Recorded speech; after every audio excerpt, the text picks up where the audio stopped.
माझे नाव समीर, वय 24 वर्ष. मी एका छोट्या गावातून मुंबईजवळच्या या भागात काम शोधत आलो होतो. श्री देशमुख, ज्यांना सगळे मास्तर मानतात, त्यांच्या घरात मी कामाला लागलो. घर मोठे, सुंदर बाग आहे आणि आता सर्व सुविधा. मास्तर शाळेत शिकवतात आणि कधीकधी अतिरिक्त क्लासेस घेतात. म्हणून घरात बराच वेळ एकटेपणा असतो. मास्तरांची बायको अनु, वय साधारण 32-33 असेल. खूप देखणी, गोरीपान आणि नेहमी हसतमुख. तिच्यात एक वेगळी शांतता आणि प्रेमळपणा आहे. मी घरात आल्यापासून ती मला खूप चांगले वागवायची. समीर, चहा घे, जेवण कर, थकला असशील तर बस, असे म्हणायची. मी तिच्याकडे बघताना मनात एक वेगळा आनंद वाटायचा. पण मी स्वतःला नेहमी समजवायचो की ती माझी मालकीण आहे, मास्तरची पत्नी आहे. त्यामुळे फक्त आदर ठेवायचा. रोज सकाळी रोज सकाळी 7 वाजता मास्तर शाळेला निघून जायचे. मग अनु मागच्या अंगणात कपडे धुण्यासाठी यायची. ती साधी घरगुती गाऊन घालायची, काम सोपे व्हावे म्हणून. गाऊन कमरेला नीट अडकवून घ्यायची. मी बागेत पाणी घालत असे, झाडांना खत घालत असे किंवा इतर कामे करत असे, तेव्हा माझी नजर अधूनमधून तिकडे जायची. तिचे ओले हातपाय, पाण्याने भिजलेले केस आणि तिचे ते हलके हसणे मला काहीतरी वेगळे वाटायचे. पहिल्या काही दिवसांत मी मुद्दामून दुसरीकडे बघायचो, पण हळूहळू सवय झाली. ती कपडे घासताना, पाणी ओतताना, कधीकधी गाणे गुणगुणत बघणे मला आवडू लागले. तिच्या हालचालीत एक नैसर्गिक सौंदर्य होतं. मी मनात विचार केला, समीर काय करतोयस? ती दुसऱ्याची बायको आहे, हे बरोबर नाही. पण तरीही रोज त्या वेळी बागेत जाण्याची सवय लागली. एक सकाळ खूप आठवणीत राहिली. पावसाने थोडे थंड वातावरण होते. अनु नेहमीप्रमाणे कपडे धुत होती. तिचे केस ओले झाले होते. गाऊन पाण्याने थोडा भिजला होता. मी दूर उभा राहून बघत होतो. तिने अचानक वर बघितले आणि आमची नजरानजर झाली. मी घाबरलो. लगेच झाडाकडे बघायला लागलो, पण ती हसली. फक्त एक हलके गोड हास्य. त्या हास्यात राग नव्हता, उलट एक वेगळा इशारा होता. त्या दिवसापासून मी रोज त्यावेळी तिथे जाणे सुरू केले. अनु नेहमी त्याच वेळी येऊ लागली. कधीकधी ती मुद्दाम जास्त वेळ घालवायची. कपडे घासता घासता माझ्याकडे बघायची आणि हलकेच हसायची.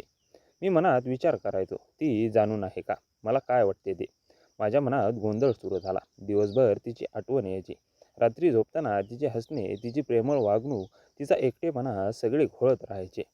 मी स्वतःला विचारायचो, हे काय होत आहे? मी तिच्याकडे आकर्षित होतोय का?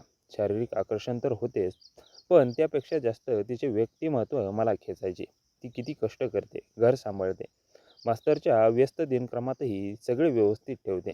मला तिची काळजी वाटू लागली. तिला एकटी वाटते का? मास्तर घरी येतात तेव्हा ती किती आनंदी असते, पण मी बघतो की तिच्या डोळ्यात कधीकधी एकटेपणाची छाया असते. 10-12 दिवस असेच गेले. एक दिवस सकाळी मी बागेत काम करत होतो. अनु कपडे धुत होती. आज तिचा चेहरा थोडा वेगळा दिसत होता. तिने एकदम माझ्याकडे बघितले आणि हाताने हलकेच इशारा केला, इकडे. माझे हृदय जोरजोरात धडधडू लागले. पाय थरथर कापत होते.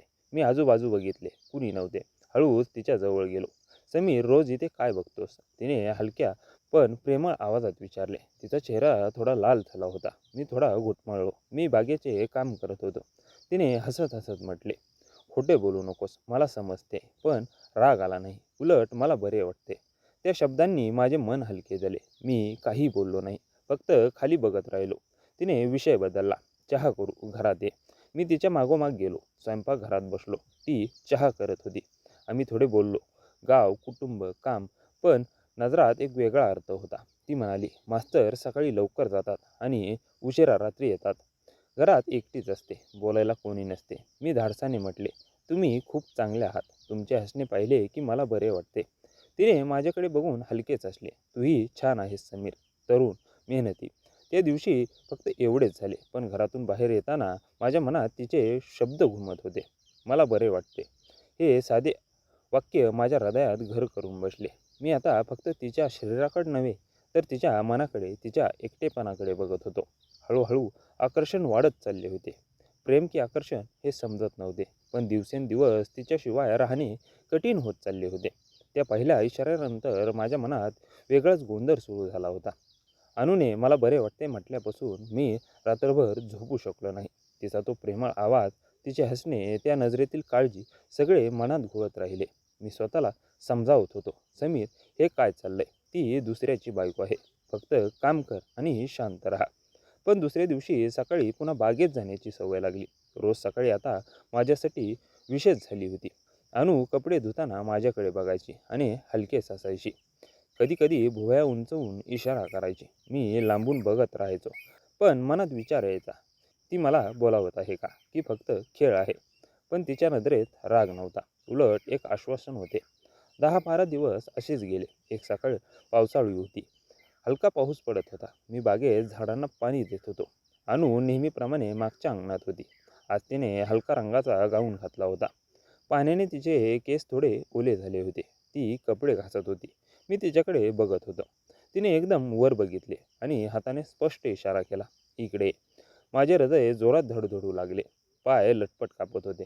आजूबाजू बघितले, कुणी नव्हते. मी सकाळी तिच्या जवळ गेलो. ती उठली आणि हलक्या आवाजात म्हणाली, समीर, रोज इथे काय बघतोस मला सांग. मी घुटमळलो. डोळे खाली घातले. मी काही नाही, काम करत होतो. तिने हसत हसत माझ्या खांद्यावर हात ठेवला. खोटं बोलू नकोस, मला सगळे समजते. तू माझ्याकडे बघतोस आणि मलाही बघतोस. मला राग येत नाही, उलट बरे वाटते. इतके दिवस कुणी माझ्याकडे असे लक्ष देऊन बघितले नव्हते. तिच्या शब्दांनी माझे मन हल्ले. मी धाडस करून म्हणालो, तुम्ही खूप चांगले आहात. तुमचे हसणे पाहिले की माझा दिवस बनतो. पण मी काही वाईट विचार करत नाही. तिने माझ्याकडे एकटक बघितले. तिच्या डोळ्यात एकटेपणाची छाया दिसत होती. मास्तर सकाळी लवकर जातात आणि रात्री उशिरा येतात. घरात एकटीच असते. बोलायला, मन मोकळे करायला कोणी नसते. तू आलास तेव्हापासून मला बरे वाटते. चल घरात ये, चहा करू. मी तिच्या मागोमाग स्वयंपाकघरात गेलो. ती चहा बनवत होती. मी खुर्चीवर बसलो. तिच्या हालचाली बघताना मनात एक वेगळाच आनंद भरला. ती चहा देत म्हणाली, बस, आरामात बोलू. आम्ही बोलायला लागलो. मी माझ्या गावची, कुटुंबाची, इथे येण्याची कहाणी सांगितली. ती ऐकत होती. मग ती बोलली, माझे लग्न झाले तेव्हा सगळे चांगले वाटले. मास्तर चांगले आहेत, पण त्यांना काम एवढे आवडते की घर आणि नातेसंबंध याकडे फार लक्ष देत नाहीत. मी सगळे सांभाळते, पण कधी कधी एकटेपणा जाणवतो. माझ्या मनात तिच्यासाठी काळजी निर्माण झाली. मी म्हणालो, तुम्ही इतके कष्ट घेता, तुम्हाला कोणी तरी साथ द्यायला हवी. तुम्ही खूप प्रेमळ आहात. तुमच्याशी बोलल्यावर मलाही बरे वाटते. तिने हसून म्हटले, समीर, तू तरुण आहेस, मेहनती आहेस. तुझ्याशी बोलताना मला जुन्या आठवणींचा उजाळा होतो. तू रोज इथे येशील का? पण कुणाला सांगू नकोस. मी होकार दिला. त्या दिवशी आम्ही बराच वेळ बोललो. ती मला छोट्या छोट्या गोष्टी सांगत होती. तिची आवड, तिची आवडती गाणी, गावातल्या आठवणी. मीही माझ्या स्वप्नांबद्दल सांगितले. नजरानजर होताना एक वेगळं आकर्षण जाणवत होतं, पण शारीरिक काहीही नव्हते. फक्त मनाने जवळीक वाढत होती. निघताना तिने माझ्या हातावर हात ठेवला आणि म्हणाली, उद्या पुन्हा ये. मी तुझी वाट बघत राहते. घरी परतताना माझ्या मनात तिचे शब्द घुमत होते. मी तुझी वाट बघत राहते. हे प्रेम होते का, की फक्त मैत्री? मी स्वतःला विचारत होतो. पण एक गोष्ट नक्की होती, अनु आता माझ्या विचारात रुतली होती. तिचा एकटेपणा, तिचे प्रेमळ शब्द, तिचे लक्ष, सगळे मला खेचत होते. पुढचे काही दिवस आमचे हे लपून भेटणे सुरू राहिले. कधी कधी चहाच्या निमित्ताने, कधी बागेत काम करताना आम्ही जास्त बोलू लागलो. ती मला सांगायची, समीर, तुझ्याशी बोलल्यावर मला नवीन ऊर्जा मिळते. मी तिला सांगायचो, तुम्ही माझ्यासाठी विशेष आहात. हळूहळू आकर्षण भावनिक होत चालले होते. मी तिच्या मनाची काळजी घेऊ लागलो. तिला हसवण्यासाठी छोटे छोटे प्रयत्न करू लागलो. तीही माझ्यासाठी खास जेवण बनवायची किंवा आवडते गाणे ऐकवायची. आमचे नाते हळूहळू खोल होत चालले होते. प्रेमाची पहिली पावले पडत होती, पण अजूनही फक्त मनाने. त्या दिवसानंतर आमचे भेटणे नियमित झाले. मास्तर सकाळी लवकर निघून गेल्यावर मी बागेचे काम आटपून अनुच्या घरात येऊ लागलो. ती नेहमी दारातच वाट बघत असायची. समीर आलास असे म्हणत तिच्या चेहऱ्यावर वेगळाच आनंद उमटवायचा. आम्ही स्वयंपाकघरात किंवा दिवाणखान्यात बसून बोलायचो. सुरुवातीला फक्त चहा आणि सामान्य गप्पा, पण हळूहळू आमचे बोलणे खोल होत गेले. एक दिवस पाऊस जोरात होता. बाहेर पाऊस पडत होता आणि घरात एकटी बसलेली अनु कंटाळली होती. मी आत आलो तेव्हा ती खिडकीजवळ उभा होती. आज बागेचे काम राहू दे समीर, बस इथे, तिने सांगितले. मी बसलो. तिने चहा आणला आणि माझ्यासमोर बसली. तिच्या डोळ्यात आज काहीतरी वेगळे होते. समीर, तुझ्याशी बोलताना मला माझ्या जुन्या दिवसांची आठवण येते, ती हळू आवाजात म्हणाली. लग्न झाल्यावर सगळे चांगले वाटले. मास्तर जबाबदार आहेत, पण ते फक्त काम, काम आणि काम. घरात येतात तेव्हा थकलेले असतात. माझ्याशी मन मोकळे करत नाहीत. कधी कधी वाटते की मी एकटीच आहे या जगात. माझ्या मनात तिच्यासाठी काळजी दाटली. मी म्हणालो, तुम्ही इतके सगळे सांभाळता, घर, बाग, सगळे. तुम्हाला कोणीतरी साथ द्यायला हवी. तुम्ही खूप प्रेमळ आहात. तुमच्याशी बोलल्यावर मलाही बरे वाटते की मी काहीतरी अर्थपूर्ण करतोय. तिने माझ्याकडे बघितले. तिच्या डोळ्यात पाणी तरळले. तू आलास तेव्हापासून मला बरे वाटते समीर. तुझ्या नजरेत एक काळजी दिसते, एक आदर दिसतो. इतके दिवस मला असे कोणी समजून घेतले नव्हते. मी धाडस करून तिचा हात हातात घेतला. तिचा हात थोडा थरथरत होता. मी तुमच्यासाठी नेहमी इथे आहे. तुम्हाला एकटे वाटून देणार नाही. आम्ही काही वेळ हातात हात घालून बसलो. शांतता होती, पण ती शांतता खूप बोलली. माझ्या मनात विचार येत होता, हे प्रेम आहे का, की फक्त सहानुभूती? पण तिच्याजवळ बसल्यावर मला इतकी शांती का मिळते? पुढचे काही दिवस आम्ही फक्त जास्त जवळ आलो नाही. ती मला आपल्या आवडी सांगायची, आवडते गाणे, आवडते पदार्थ, गावातल्या आठवणी, मीही माझ्या स्वप्नांबद्दल, माझ्या कुटुंबाबद्दल, इथे येण्याच्या संघर्षाबद्दल. ती ऐकताना माझ्या डोळ्यात बघायची आणि हसायची. समीर, तू खूप चांगला आहेस, तरुण आहेस, विचार परिपक्व आहेस, असे म्हणायची. एक सकाळ आम्ही बागेत एकत्र काम करत होतो. ती फुलांना पाणी देत होती आणि मी झाडांची काळजी घेत होतो. तिने अचानक म्हटले, समीर, तुला मी आवडते का? मी थबकलो. हृदय जोरात धडधडू लागले. हो, खूप आवडता. फक्त तुमचे हसणे पाहिले तरी माझा दिवस सुरू होतो. तुझ्याशिवाय आता हे दिवस कसे काढायचे हे समजत नाही. तिने लाजून हसले. मलाही तुझी आठवण येते रे. रात्री झोपताना तुझ्या बोलण्याची आठवण येते. मास्तर चांगले आहेत, पण तुझ्याशी एक वेगळी ऊब आहे. तू मला समजून घेतोस. त्या दिवशी आम्ही पहिल्यांदा एकमेकांना मिठी मारली. फक्त प्रेमळ मिठी. तिच्या शरीरातून एक ऊब मिळाली. मी तिच्या पाठीवर हात फिरवला. ती माझ्या छातीवर डोकं टेकून उभी राहिली. समीर, हे बरोबर आहे का? तिने हळूच विचारले. मी म्हणालो, मला माहीत नाही, पण तुमच्याशिवाय राहत नाही.